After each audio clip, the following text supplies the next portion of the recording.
Ассалаумағалейкум қадірменді достар, халыққа қызмет көрсету орталығына бару үшін кезекті алдын ала брондап алуыңыз керек. Ол eGov Mobile арқылы, телефон арқылы қалай брондалады, соны өздеріңізге дәл қазір үйретем, қарап үйреніп алыңыздар. Міне, достар, eGov Mobile'ға кіреміз. Үстін басамыз. Үстін басқаннан кейін, міне қарайтын болсаңыздар, екінші тұрған қызмет, міне, электронды кезекті брондау деп аталады.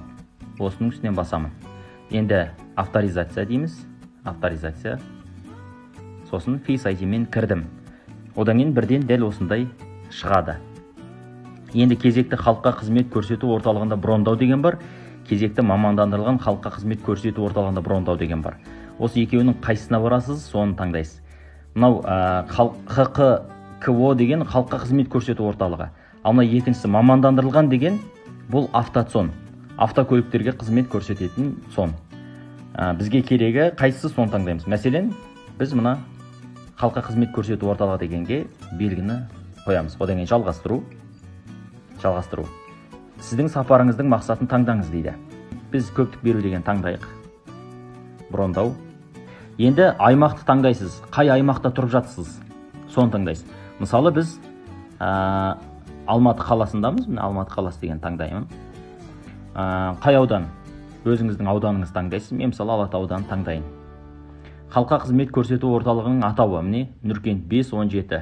Енді сапардың мақсаты деген бар, мына жерде көптік беру деген таңдаймын.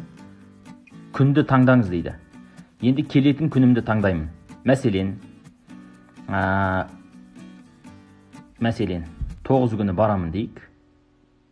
9 күні барамын деп таңдадым. Одан кейін мына жердегі уақытты таңдаймыз. Өкінішке орай таңдалған күнге бос орындар жоқ дейді. Енді не істейсіз? Қайтадан күнді таңдайсыз. 10 күн таңдаймыз. Уақыт таңдау.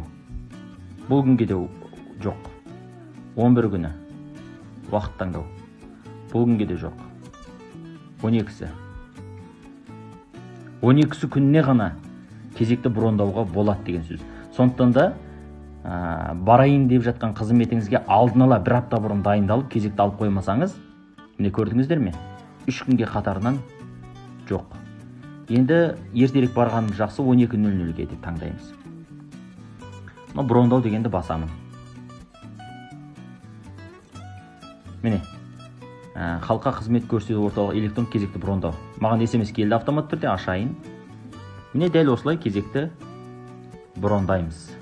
Міне қадірменді достар, кезекті қалай брондау керек екенін үйрендіңіз. Енді ағайын туыстарыңыз, көршілеріңіз, достарыңыз барлығы білсін, үйренсін. WhatsApp-та, басқа да әлеуметтік желілерде бөлісіңіздер, ол кісілерге де пайдасын тигізсін. Бізді қолдасаңыздар, біз сіздер үшін дәл осындай керекті ақпараттарды түсіріп отырамыз. Көріскенше.